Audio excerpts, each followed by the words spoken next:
I build worlds for a living, but I don't build them alone. I'm Jeannie, the first reader and the partner who keeps the real world running. I'm J.E. Sutton Jr. This is the co-authored life. A look at the stories we share and the life we're building together. Hi, everyone. Different setup. We're trying a little different, trying something different this time. We may not stick with it, but we're still playing around with it. We were having some lag issues and our timing was off. We weren't nearly as funny as I think we are. We're much funnier when we're sitting next to each other, Yeah. and she can punch me out of camera range. You're supposed to do it below the camera. Oh, There you go. All right. so let's start right now with our pages in process. Pages in process. Wow, we had a fun day. Yes. We did a pop-up book event for Jerry. Yep. At the Happy Medium Books Cafe Yes, in Riverside in Jacksonville, Florida. it was lovely. It was a great day. Yep. The weather was not The weather was bad. cooperative, but I don't know, it brought people in. Store was busy. Yeah, the store was fantastic. It's a great little store. It is. Lots of, it's a local independent bookseller. Lots of books. We like them because they have a fairly extensive local Jacksonville authors section. So that's really cool, especially for us local Jacksonville authors. Yeah. It's a little neighborhood shop. They have a little coffee bar. They serve little snacks. They have lots of little knickknacks and tons of different kinds of books. And they have really good foot traffic. Yeah. So that was really, really good. So we were happy that some of our really good friends showed up for us to cheer us on. All of whom already had the book, but showed up to get an autograph, showed up just to show their support. So we were really wanted to call out the folks that showed up. The first was the boys, Ross and Kelly, showed up. They were fantastic. They're fantastic people. I've worked with them for years. They're really, really supportive. Then who's the next person? Jessica was next, right? Jessica and her husband Chris. Her husband Chris showed up. Jessica is a treasure. She's actually the inspiration behind the Screaming Goat coffee company, because she gave me a little Screaming Goat gift once. So she's also, I dedicated the short story Holiday Hustle, Tales from the Screaming Goat Cafe, to her because of that. She and her husband showed up, great supporters. And then Amber Cheryl, who's another local Jacksonville author, showed up to show her support, get her book signed. We talked about books. We talked about hopefully she's doing the cover for my next book, Cybernetic Resonance, that's coming out in April. And she may be a future guest on the Co-authored Life. We're trying to work that out. We're trying to get her to agree to come on as a guest, our first guest. And she's agreed, although she's still a little nervous about it. So hopefully that works out. But the two of them could sit and talk book stuff for a while. Yeah, because we're both on the same kind of journey. We're both, she started earlier. She started writing her first novel in 2020 during COVID. I didn't start until last year. Well, officially, that's when you started. Yes. Well, I had been writing, little blurbs and little synopsises, summaries for probably 10 years before that. But it wasn't until last year that I actually got something down on paper, digital paper. Yeah, he was actually talking to somebody who asked him about his book. And when she heard that it only took him about a month to get through the first draft, she was a little amazed at how quickly it came all together. But it was a whirlwind. Yeah, that's not normal. It's just because that book was just sort of stuck inside me, and it just sort of flowed out fast when I got to it. The second book took longer. The third book taking a lot longer. But I think that's normal, because I just had all that stuff inside me, and the story just sort of came rushing out. So the third book, let's just talk about that for a minute. Okay. Because as your editor, I need to let you know that you need to have an editing session. Okay, we'll do that. We're a little behind on the editing session, about halfway through the first draft, but we do editing chapter by chapter during the writing process. Yeah, just so to make sure that things are, the continuity is there, and So there are 8,000 semicolons with some M dashes in it, like a book I just read. I won't name that book, but sometimes when you're editing, you go into other books, and if it seems a little off, you're like, why? It's tough to turn off the editing gene once you've unlocked it. Yeah, Every time you read something, you're going to, oh, I would have done that a little differently. And that's sometimes not fair. But getting back to the book signing, we sold a decent amount of copies. we exceeded our We expectations. way exceeded by Yeah. 500%. Yes. But really, it started out slow. And we did make a sale for probably the first hour. But then we met this guy who is an author. He's been an author for a long time. And he started asking about the book, and we started sort of talking about it. And then suddenly something I said unlocked it for him. And he was like, oh, wow. So it's about an AI detective? I'm like, well, yeah, it is. And so he was like, well, I don't think I've ever read anything like that. And he got really, really excited about that. He bought a book. Somebody else behind him said, well, that sounds really interesting. They ended up buying a book. And then when we started to pitch it in that way, we got more and more sales. So getting out and talking to readers, which is not something that comes naturally to me. Right. I know people who know me think that's not true, but at heart, I'm a very much introverted person, and talking to people is very stressful. But talking to people, seeing them react to it in real time really helped connect with them about what the book was really about.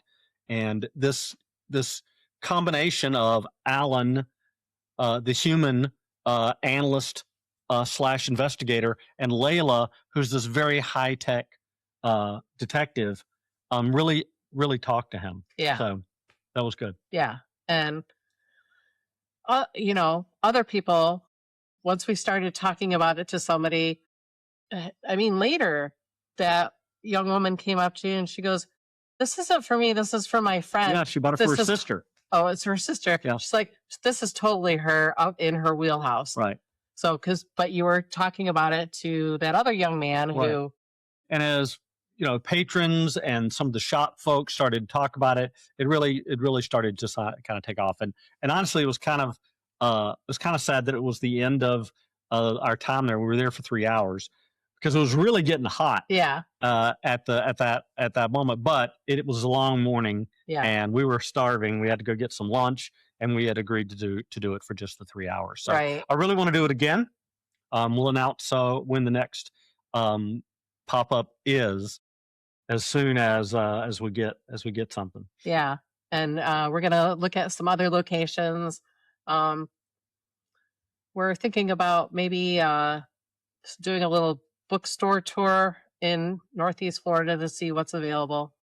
That'd be cool. And then just to make contacts and to talk to people. That's all. Yeah, because we made some really good contacts today in different things that we're looking at. So yeah, we tried to convince somebody to invest in a franchise for the Screaming Goat Coffee Company. That would be so cool. They agreed. I think it was a joke, but that'd be fun.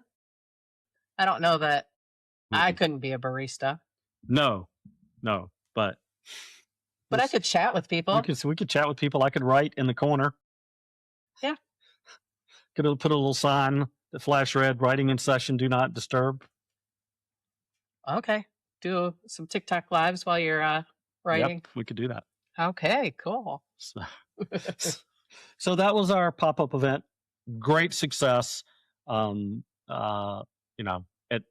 at hour one, I was like, well, this really isn't it. We'd actually met our quota already by that, but it really took off for the second half, and I was really, really excited. Yeah. And then I came home and took a nap because it was just so draining. Yeah. So, but now we're doing our. It was all peopled out. I was all peopled out. Yeah. The only people I can deal with now is Jeannie and the camera, and Nutmeg, who's asleep in the corner. Yes, she is. So I think that's. Sorry. I think that's it for Pages in Process, right? Still remember, you can pre-order the next book, Cybernetic Resonance, available for pre-order. There you go. We have some copies of the hardbacks are supposed to be here this week. Yeah. Our ARC readers are enjoying it. I didn't know if you saw on in Facebook, somebody responded that they were arc reading it too from another arc reader. Oh, And cool. so, and they Nice. can't put it down. Hmm. So, Oh, really? yeah, Look, I didn't see that. I'll have to find that. it's fun. It's fun. Although the books kind of blur for me. So when people start talking about things, I'm like, you're not supposed to know about that. I'm like, oh, wait, no, you do know about that because you're an arc reader.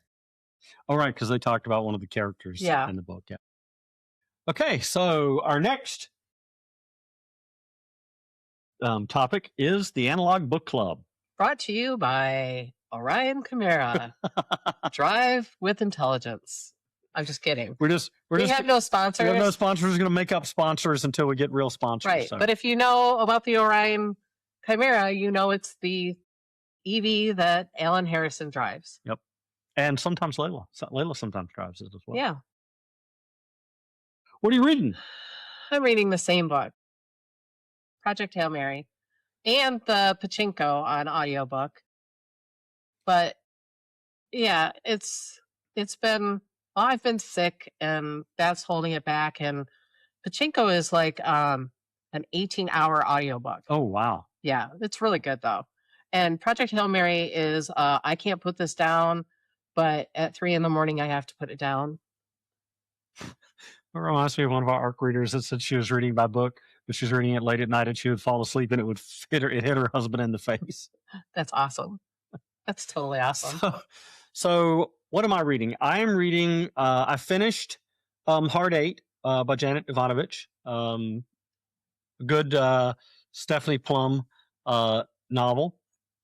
I finished Scarpetta, the first book, the Postmortem.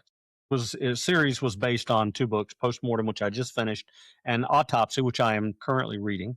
And in my mind, comparing the written stories to what they put on screen, which is why I actually like to read the books afterwards, because you get more detail and you're like, oh, this is the origin of the story. And then you already know how they adapted it. So that's why I actually like to do it in reverse of what most people do. Right. Like I'm watching, or well, I'm not watching it. I'm reading it. I'm reading Project Hail Mary because everybody's talking about the movie, which I hope we get to see. I don't know if we'll go to the theater or not, but probably not. We'll probably wait for it to stream. But... Yeah. We're those people.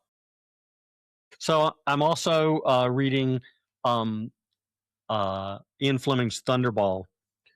I decided, actually, what happened was I read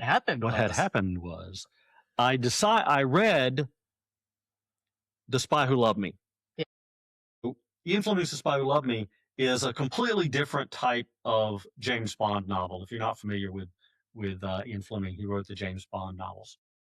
But The Spy Who Loved Me is a completely different formula from any of his other books because it's really about another character. It's about a woman, a French-Canadian woman, I believe. You're looking at me like I know what you're talking about. Anyway, it's her story. Bond shows up at the 3/4 mark and gets her through this really tough spot with some gangsters, and then he departs. And it's completely different than anything else. Fleming wrote it as sort of a break between the action novels, and it takes place between the novel Thunderball, which is very well known because they made a very, very, very good Sean Connery movie out of, and On Her Majesty's Secret Service, which is not as well known because that was the year that they moved away from Sean Connery.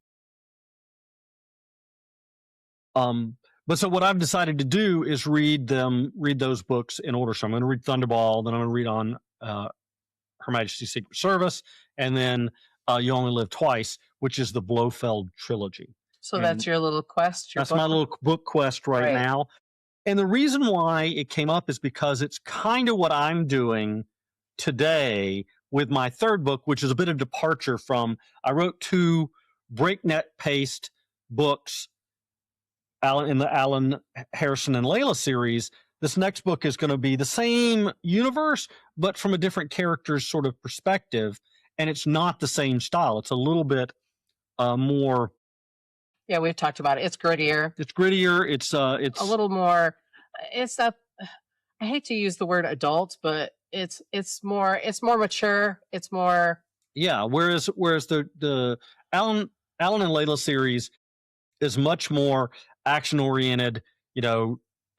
Very not too detailed in relationships.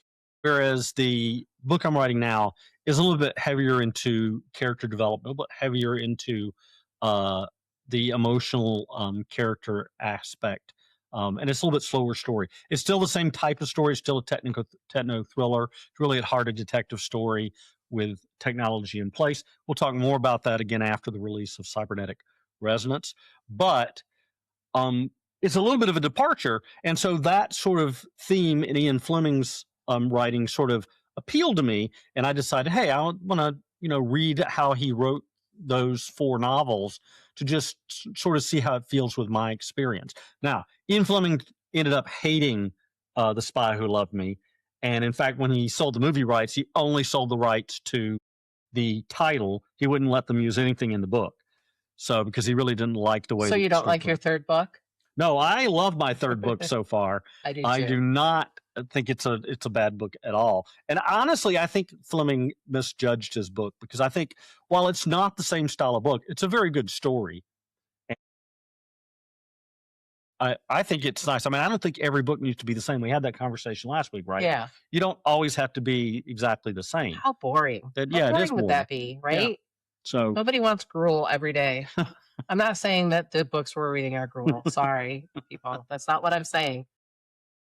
So if somebody isn't coming at me because of the podcast, I don't feel like I'm kidding. I don't think anybody's come at us yet, but yeah, they might. The other thing about the Analog Book Club that I wanted to bring up is that, again, while we were at this event, it was in a bookstore, and there's so many pretty books out there.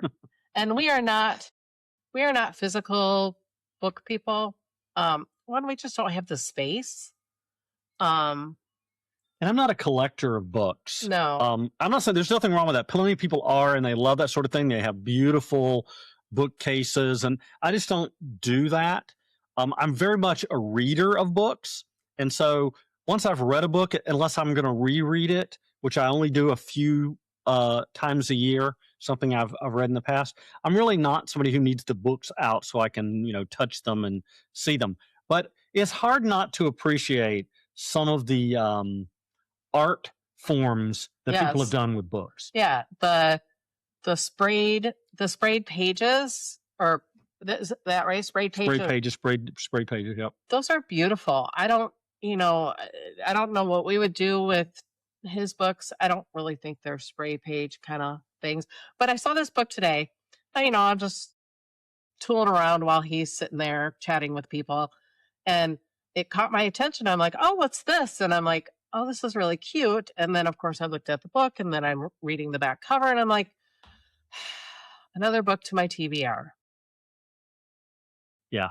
And then you had a conversation with the one of the book shop folks about bejeweling books. And if you were going to bejewel one, which one would you do? And it's really, a lot of people get into it. They really do. And there's probably something there. It's just not something that we've gotten into. No. And who knows? I mean, we're just we're still tiptoeing into the shallow end of this whole book realm. I mean, we've always been book people, but not book people.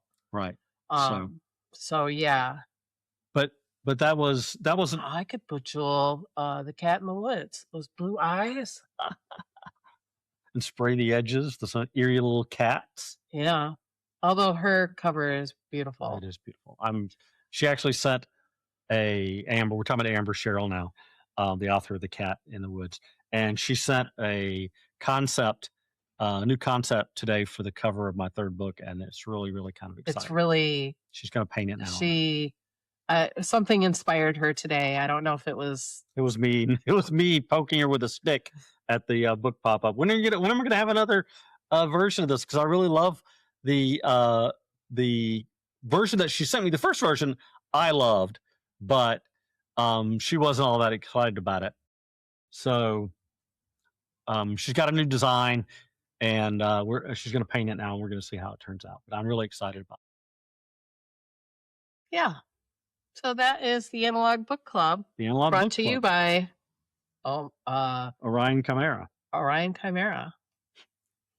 Comfort and technology for the future. Oh, we need sponsors. So now it is time for plot and popcorn. Plot and popcorn. I love a good bowl of popcorn. Yeah, we should do that. We finally binged Bridgerton.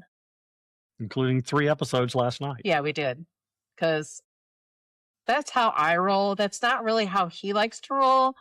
I'm a binge watcher. You are not. Well, you can be. I can be, but as I get closer to the end of a season, I want to stretch it out. No, you want to savor it. I want to savor and I it. just want You want to get it to the end of it. I need to know what's going on. Yeah. So Bridgerton was fun.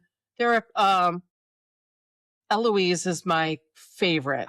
Bridgerton. Her facial expressions. I know. She can just crack you up. I love her. And her sort of yes. her slouching on a couch looking bored. She does an amazing job. That actress. And Violet Bridgerton. I was telling Jeannie the other day that somebody was online was saying that, like, so everyone says that Violet is such a great mother, and she is, don't get me wrong, but can we stop and just admire for a moment that she's a total smokehouse? She is. She is a total smokehouse. She's amazing. She's adorable. She's cute. And this season they gave her some of her own little sort of little spicy scenes, which is really, really good to see her do that. And she pulled them off expertly. She's fantastic. Yeah, it was really cute scenes. If you haven't watched Cinderella, oh wow, I just blew that. If you haven't watched Bridgerton, it's a Cinderella trope this season. Yes. And it was a little long. Well, I think that's what happens when you try to do like an 8-hour show in a series like Bridgerton. You try to stretch out that story to 8 hours. I personally got a little bored with how long it was taking 2 characters to figure out their connection through 8 hours. I think they probably could have done it in 4.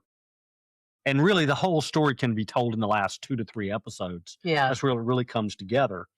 And so, I know for commercial purposes, it has to be a certain length, but maybe they needed to have multiple storylines or something. And they've done that before. I mean, they kind of did with Violet and yeah, but they're all going on at the same time. And so it takes, it just takes. And the Queen, yes, the Queen stories. The casting in this series is amazing. It is. A lot of great actors in this series who just can give you emotion and feeling with just a look. Yes. And that is that's unbelievable. And what are we gonna start watching? So we'll see. We're gonna try to start watching the Netflix new show from author Joe Nesba, Detective Hole. So it's based on his best-selling Norwegian detective series, which I love. I think it's not audio dubbed. I think it's audio dubbed. I think it's originally in Norwegian. And which doesn't bother me. It takes me like a few minutes to just kind of ignore that. I'm kind of used to that because all of his books are written in Norwegian and then they're translated into English. So I'm kind of used to that.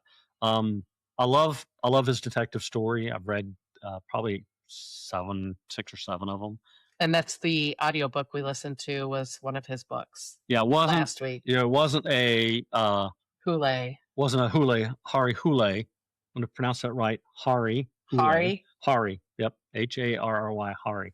Hari Hule. Not Harry Hole. Not Harry Hole. Right. Great. Anyway, um, but this is why we can't do this together. You just crack me up. So, but I do love that character. It's very gritty. It's very dark. Well, I know we watched the trailer Scandinavia, last night after Bridgerton. Yeah. And I'm like, oh, I don't know if I'm really into this, but it could have been just because I was still on a Bridgerton high. So, which is very much light and yeah, humorous. And this is much darker. Nesba's writing is very dark. Part of that's cultural, which is why I love reading books from different cultures, because you get different perspectives and different views of life, and I think that's very important.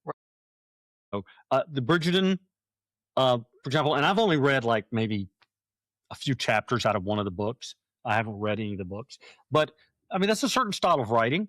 It is very good, and it's very important to get that experience. Nesba's writing also is an experience, so I think people need both. I agree. What else are we gonna be watching? Well, we still have to finish a couple of other series. As you just mentioned, you reminded me that we haven't finished The Beast Within Me. The Beast is Me. The Beast. I thought it's The Beast on Within Me. Netflix. It's the Claire Danes. Yeah, Claire Danes, and she's an author, and her neighbor is He might be a psycho serial killer. Yeah, we don't know. Pretty sure he is, but we don't know. We know he's not a good guy. Yeah, he's not a good person. So we need to finish that. What else do we?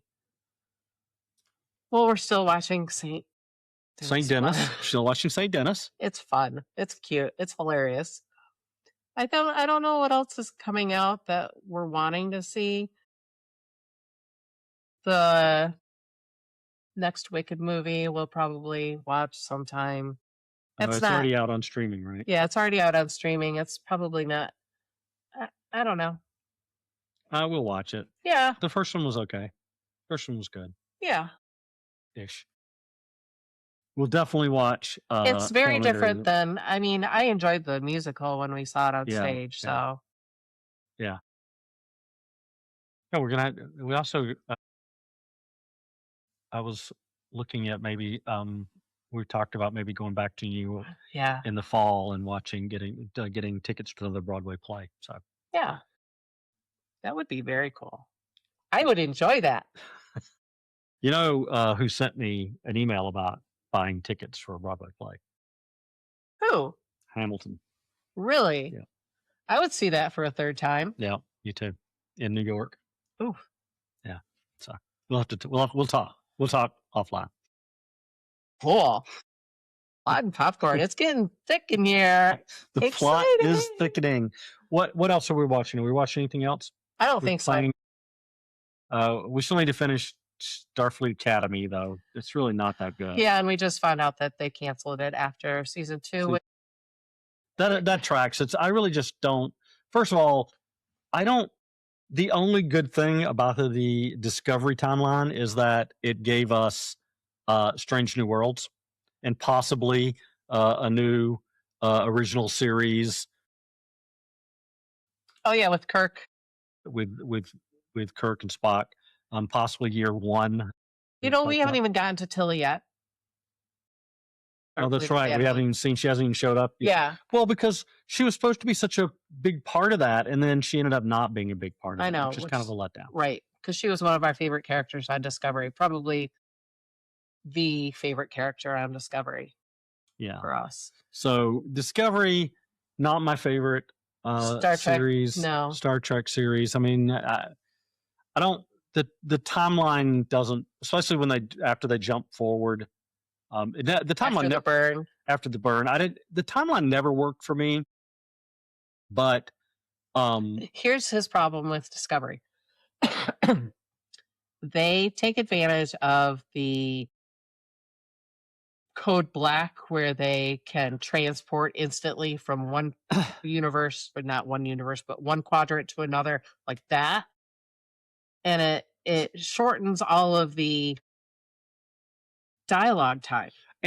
And like they transport to rooms within the ship they hit their little comm badge and suddenly they're there. So there's no walk and talk. Yeah, there's a fine line between moving the story along and shortcutting the drama to the point where it feels rushed. And some of their plot devices, I think, make the drama worse. Being able to instantly transport yourself from place to place means that you miss out on that travel time. And while that can be useful at times, that's where you put the downtime. So what do? What they do is they travel instantly from place to place, and then there's 5 minutes of dramatic dialogue in the middle of an action sequence. I think that's just bad drama. Yeah. That's why you have the travel scene, right? Right. That's why you have two guys on a horse walking through the desert so they can have a conversation. On a horse with no name? On a horse with no name, yeah. But if you take out the horse and you instantly transport yourself from one place to another, you don't have that opportunity. And I think it makes for, I think it just ruins the pacing of the story. And I think the story suffers from it. I mean, the transporter effect in Star Trek was really about economy, right? Because it was expensive to show a spaceship landing on a planet, so the transport was fast and quick. But they never made it so quick and so instantaneous that they couldn't use those moments for dramatic elements. No, because there were quite a few scenes in the transporter room broken, or it takes time to set up, or you have to get a lock, or somebody gets caught in the buffer, or as the series has gone on, they've made that better and better to the point where it's hindering their drama, not making it better. And so I really don't like. In fact, I made fun of it in one of my novels, where in real life, you don't stop to talk about your feelings in the middle of a gunfight. You just don't. Right. You do the action sequence, and then you have the time out. Then you relax and you talk about how you feel. You don't do it in the moment, because that's not what you do in the moment. You're dealing with the situation. Right. And too often in shows like Discovery, they have this very long sort of either monologue or one-on-one with a character, where they talk about how they feel and their emotional connection. And I'm all for those kinds of conversations, but they need to happen at the right time. And I think sometimes shows choose the wrong time for that. Yeah. So, anyway, that's my critique of Discovery. Yes. There's like I said, some great things came out of it. Being able to recast and do a new era of Kirk and Spock is fantastic. Yes, and Strange New Worlds is. Would love Strange New Worlds. Yeah. And Strange New Worlds had to update the show, right? Because you can't do 1960s special effects in a new show. That doesn't work. And the sets and the costumes all have to be updated for that. But they did so in a loving and way that is a tribute to the original design. It isn't like, oh my God, this is not the Star Trek I grew up with. Right. It's very it has a lot of callbacks, a lot of Easter eggs. So when you look at their design, it's all informed by that old design. It's like, oh, that's how they updated that. Yeah. And I think that's really, really cool. Yeah. And I know there's some purists who don't like it, but for me, that was always the show I wanted to see. When they first announced Discovery, I thought that's what they were doing. From the initial description of it. And then it really wasn't what they were doing. And so I was disappointed. But when they did the episodes with the Enterprise crew, I was like, yes, this is what I wanted to see. I wanted to see more exploration of Pike and Number One and Spock in the early years. And so I was glad that they were able to do that. And I'm really hope that Strange New Worlds gives way to this concept of Star Trek Year One, which would sort of bring the new cast of the old characters together and explore that for a new generation of viewers. And if you haven't figured out, we're nerds.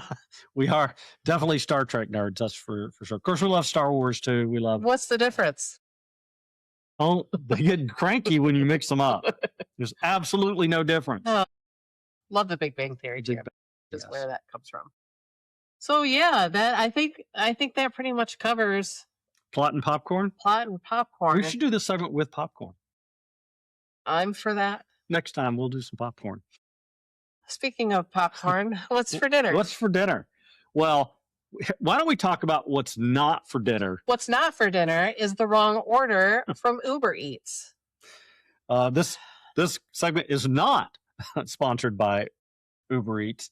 And, we order not as much as we used to, but No. we order from Uber Eats probably 2 or 3 times a month at Yeah. least, and on the weekend more than during the week. And usually they get it right. Usually, I would Usually, say 98% of the right. time. But when they get it wrong, it's just a bad experience, and it was a bad experience tonight. Yeah. I We was got looking somebody else's forward for dinner. one thing, and Yeah, we were looking forward to comfort food, French fries and fried corn and barbecue. ribs, and we got collard greens and Brunswick stew and a sweet potato. I know. Here I am trying not to be not unhealthy, but it was a long day. I had a beautiful salad for lunch. Yep. I was looking forward to a few little carbs, and I wanted that fried corn, and Yeah, it was sort of our, I don't like the word cheat yeah, no. day or anything, but it was just sort of once in a while it's nice to treat yourself to a little something that maybe not good for you, especially if you're trying to eat healthier. During the week, we try very, very much to eat very, very healthy meals, low carb, Foods. whole foods, lots of fish and chicken, mixing in a little bit of pork and a little bit of red meat, but trying to keep that to a minimum, trying to eat healthier. So when you want barbecue, specific barbecue, and you don't get that barbecue, It makes Jeannie cranky. it makes Jeannie cranky, She gets cranky. and she pouts. She does, and then of course I try to calm her down, and then she gets mad at me. Right, because I had to spend 10 minutes on my phone trying to get our money back, and I did. She did, but you did enjoy the sweet potato. Yeah, it was good. Fine. I enjoyed the turkey and the sausage. That was good. The Brunswick stew was okay. The collard greens, I'm just not a big collard green fan. They're always sour to me. I don't really like them, but lots of people do. Nothing, there's taste for everybody. So Just like books. yes, and it could be that they just don't like I just don't like the collard greens that they prepare. My family used to love collard greens. My dad, I hated his collard greens. He used to cook mustard greens, and the house would just smell of mustard greens. I'm from Michigan, and this is not a meal that we would normally have. My father was But we would have sauerkraut. from South Georgia, so that was mustard greens and cornbread Sauerkraut and sausage. with pork cracklings. Why don't we have that? How come we don't have sauerkraut and sausage? I don't know. We can make that. Maybe that's the next meal we'll make. Maybe we'll look for it. What else have we been eating? We had the grit and fish meal again. That was good. Oh yeah, blackened tilapia on cheddar grits. And I actually mixed so I did it a little differently this time. I reduced the liquid so it would not be quite as soupy. And then I actually mixed 2 different kinds of cheddar cheese. I had white cheddar and a sharp cheddar. And a sharp cheddar. And the white cheddar gave it a very good flavor. The mild cheddar, which is orange color, obviously, and it gives a little bit more color. You mean sharp? No, it's a mild cheddar. The white cheddar was the sharp cheddar? Yeah, the white cheddar is sharp cheddar, and this is riveting, huh? The mild cheddar was the orange. It's the orange color, and so it gave it a little bit of color. Yeah, and it gave it a different sort of a mixture of the flavor, which I thought turned out really, really well. Yeah, it was really good. Yeah, I like having fish. Yeah, and so we we had salmon this week. We had fish we had that last week, right? Last weekend, I think. Last weekend. So yeah, it was really good. We still have to plan this week's coming up meals. We were supposed to do that today, but I took a nap instead. Which is good because he was exhausted. I was a little run down after spending all day with peopling, which was good, very good, but very, very taxing for me. What else have we been making? We've really become a fan of these one sheet pan oven meals where you just sort of get all your vegetables together with a little bit of oil, a little bit of spice, and get those all mixed in together, put them on a sheet pan, put down some either chicken or salmon, just some very light seasoning on that, and then bake them all for about 20 minutes. And it's so good and so tasty. And really, it's a 30-minute meal. Yeah, it really is. And it's a 30-minute meal where there is no processed foods. These are all fresh foods, right? Fresh vegetables. Easy cleanup. Right. Fresh vegetables, fresh meat, easy cleanup, not a lot of dishes. Not a lot of thought process like, oh my gosh, I don't want to make this 15-step recipe that says I have to marinate the meat for 3 hours. Right. And so I'm not going to get this right because I can't remember the phrase, but so there's a concept in cooking of having all of your prep work done up front so that you maize something. Yeah, I can't remember what it is, but and I really do cook that way. I cannot prepare foods and cook them at the same time. Stuff gets burned, stuff gets forgotten. So I do all the prep work up front. So I'll have like 15 bowls. I'll have all my vegetables all split up. It's all cut and all ready. And then I'll start to put things together. But these meals, you do all that right up front, and it's all cooked at the same time. So you don't have to have 57 containers in the sink at the same time. And doing it this way, once you put everything in, you can do your cleanup. And then once you have the meal, the only thing you clean up is the plates, the silverware, and the one pan. Right. Which is because usually we cover it with foil, we just clean that up, and we're good. So, yeah, we need to try some different fishes. Yes, I was looking at that. I always end up going back to the tilapia because I know how to cook it. But we should try some. We should try some catfish. We should try some cod, some halibut, things like that. There's some shrimp dishes I want to make too. Shrimp dishes. Shrimp dishes. I've got some saved in our recipe box.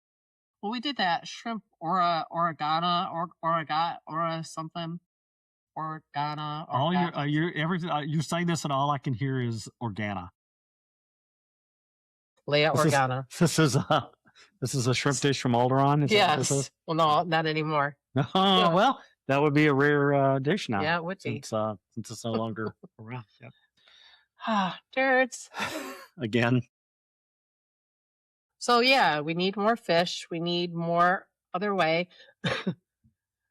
I was thinking a little screen direction from my co-author here. So I think we've reached the end of the show again. Aw. I know. It's just been kind of exciting. Kind of started talking. We always start thinking, man, there's no way we're going to fill 40 minutes. And then you look up and we're already there. So thanks for joining us. Every story has an end, but our process is just getting started. Thanks for joining us behind the scenes at the Co-Authored Life. I'm J.E. Sutton Jr. And I'm Jeannie. To see what we're currently working on, visit JESuttonJr.com, and we'll see you in the next chapter. And now you can, on the store on there, you could buy a little goat friend. Plus your goat companion. Van Goat. Vincent Van Goat. I don't know why we didn't talk about him in the episode, but we didn't. I don't know. We didn't get a chance to talk about him. We'll do a whole segment on him next time. All right. Bye-bye. Talk to you guys later.